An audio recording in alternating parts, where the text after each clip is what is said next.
You ask Tiger to solve. This deals with linear equations with one unknown. The final result is m equals -22. Let's solve it step by step. Simplify the expression. Expand the parentheses. Multiply the coefficients.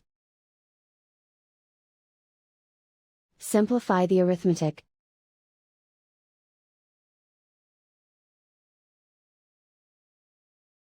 Group all m terms on the left side of the equation.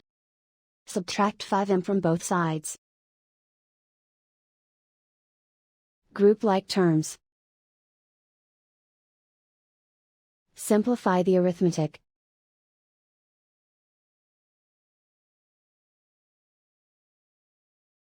Group all constants on the right side of the equation.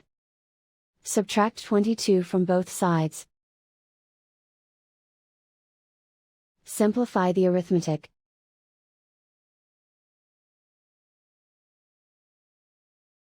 And so the final result is m equals -22.